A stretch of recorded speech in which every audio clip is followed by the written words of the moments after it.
Welcome back. Thanks again for joining us. Now, here's the interview that I've been building up to for quite a while now. The fearless Trek4Mandela climbers have done what they set out to do, scale Africa's mighty Kilimanjaro in aid of caring for girls. Before they made the slow descent down the mountain, the Trek ambassadors took a moment to reflect on their epic journey. SABC News reporter Gillian Pillay and one of the doctors who was traveling with the team, DR Karmini Singhthey, join us now, along with someone who had a lot of hard work to do, was to bring you some of those visuals.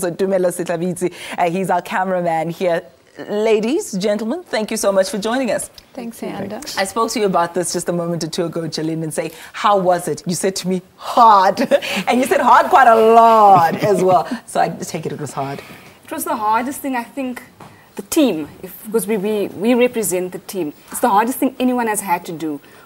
To walk for over 60 hours, for over 70 kilometers. It's a lot of walking. It's a lot of walking. And to start doing that, on Friday night at 11 o'clock, we started ascending the mountain.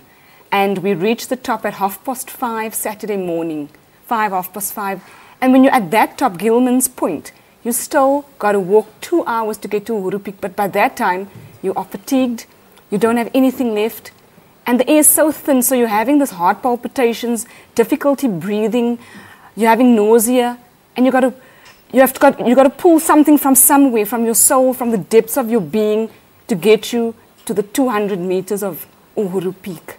And it's people walk 5 steps, they're breathing heavily, they're collapsing around you, they're crying, and you just it can take you something like 4 hours to get to Uhuru Peak from the time that you reach Gilman's Point. Did you expect it would be so difficult? Never. I never ever thought. I thought my fitness, me being a runner, an avid runner, I thought that would carry me through.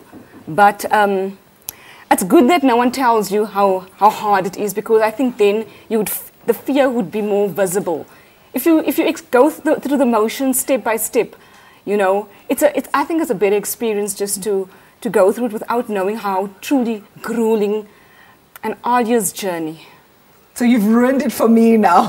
No, but there's a lot of fulfillment at the end of it. You know, there's a lot of lessons that you learn, and you can ask the other two next to me. I mean, Tumelo has a very good story to tell about his mountain sickness at Stella Point. That's how far he summited. Tumelo, do you have any recollection of it? Because your colleague here tells me that it was bad. That mountain sickness. It's called asphyxia. Yes? It's called hypoxia. Hypoxia. Yeah, it's hypoxia, that you hallucinate, that you sort of want to throw yourself off the mountain, you take off your warm gear, etc. Do you have any recollection that that's what happened? When doctor said to me, to the guys, that, you know what, guys, I don't think Tumi has to go any further than this. The best thing is to let him go down, because I was feeling cold and hot at the same time. And remember, it was minus 15 degrees. So I had so many jackets that I was wearing, but I was still freezing. My mind was freezing. And it's just that I felt guilt that I needed to go with the group to Uhuru Peak. So, because my question was, if I don't go there, if I don't make it to Uhuru, who's going to take the visuals?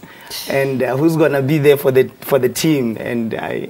But at the same time, I asked one of the guys to say, please give my camera to one of the Tanzanian guys, because they were 2 and I was alone, and they had a smaller camera. I had the big one, and I just decided I needed to have this camera, because that's the camera that I understand, and that's the camera that I would rely on to make sure that I send visuals back home to South Africa. So I really, for me, it was good. At the same time, it was hard, but I enjoyed. I think the doctor can agree with me here and say, you know, that guilt was not good, because it's either you don't make it because you're literally being carried in a body bag, or you don't make it because you've had to go down. And I would have chosen that, what you did, as opposed to, you know, being carried off. It's that serious, isn't it, Doc? Yes, it does. It does get that serious. And I think it's important to know when to draw the line and to say, okay, I can push on and make it a bit further, or now's the time to stop and to descend, because the only way to stop that mountain sickness and the whole experience of the confusion, as like Tumelo was getting, is to descend. You descend as rapidly as possible, and this is the only way to get rid of the symptoms. So for us, when we saw Tumelo, and he was confused, he was disorientated, and we were worried about the whole hypothermia. So we said, the best thing for him is just to go down as fast as he could, and that helped, I think, yes.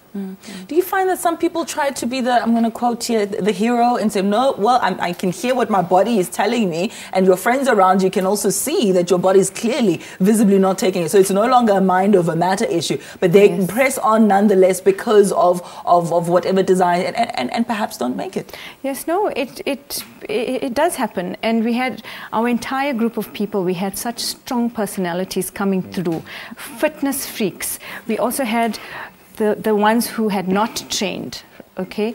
And it's mind over matter until you get to a certain stage where that altitude takes over you. The hypothermia, it just takes over you, and there's no ways that you can fight certain things. Even the fittest of people will not make it to Uhuru Peak if you are unable to tolerate those high altitudes and the low oxygen concentration. There's no ways. And as we said, nothing prepares you for that. You hear all the stories, you hear about previous experiences from people who have done it, but nothing prepares you for what the mountain does to you. It is, and I kept hearing our leader's voice in my head. It was Sibusiso Villani, who's an absolute legend, and I wish he would be more celebrated in this country. And I kept hearing to him, the mountain is your equalizer. Do not underestimate the mountain. And that at the beginning, we all started off by saying, we're going to reach Uhuru, we're going to reach Uhuru. We were all so confident, But on summit night, when we were, I think, about 15 to 16 hours already into the whole climb, the only step that you look for is your next step. You don't look for Uhuru, you do not look for Gilman's, you're just looking for that next step. So it gets to that. Because, sometimes climbers make it look so easy. You're standing there, and I said this earlier, standing there at the peak with the pretty pictures, selfies, etc. And you just think, you wake up in the morning and you climb Mount Kili and you come back and you've saved some girls and made sure that they go to school. But the fact of the matter is it is grueling, as we've just heard from you. Did you get any assistance, someone to help you carry the camera? Because, on level ground, walking all that distance would be tough enough.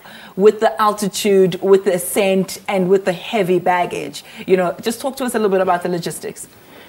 For me, personally, as a camera guy who was supposed to be there, shoot, edit, package, and send visuals, for me it was a little bit of a challenge, but we had porters who were carrying some of our big bags.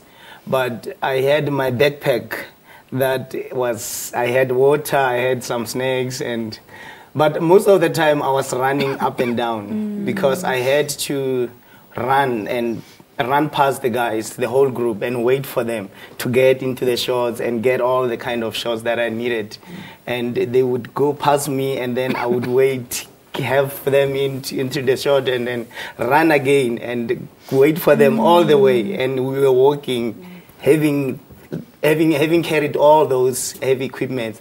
But then most of the time, I had my camera with. And even if the porters were helping us, I would give it to a porter, and then after some few minutes, I would take it back again and start taking shots again. So it was a whole lot of so many technical aspects involved. So, but We're actually seeing some of those visuals that you had taken, and I know the extensive hard work that goes into this. And I always tease whatever cameraman that I'm going with and say, the camera is always the cameraman's girlfriend, because they are so possessive over that thing. They seldom let anybody carry it, and it is something that's quite heavy to carry. So I can imagine that also took its toll on you.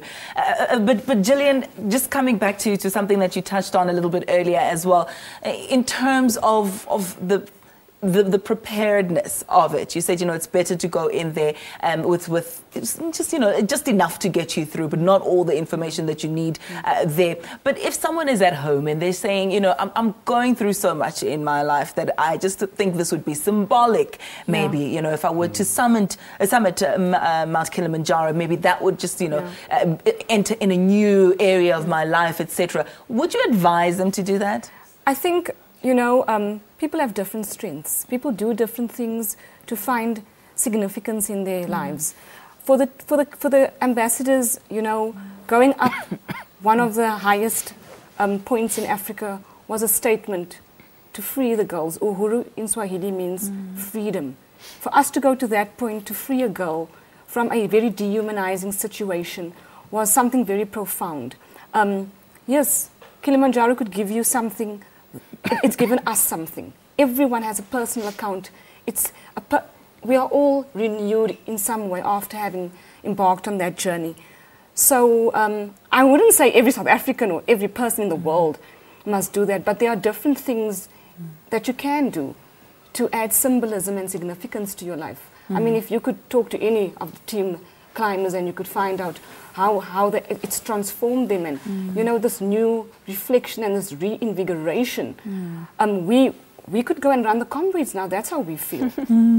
Would you do it again, though? I would do it again. Tumelo would do. Tumelo has a score to settle. He would want to get to Uhuru Peak.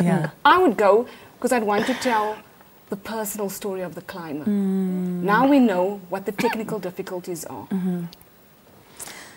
Doc, thank you so much for joining us, and congratulations to you all. Thank you. You've made me incredibly afraid of doing this now. And congratulations to Leanne Manus as well. Our very own Leanne has summited the peak as well. Gillian was telling us about all the difficulties, cameras freezing because it was so cold, batteries freezing. So that's just a behind the scenes look at what happened then. Congratulations to them for their selfless effort in assisting the girls.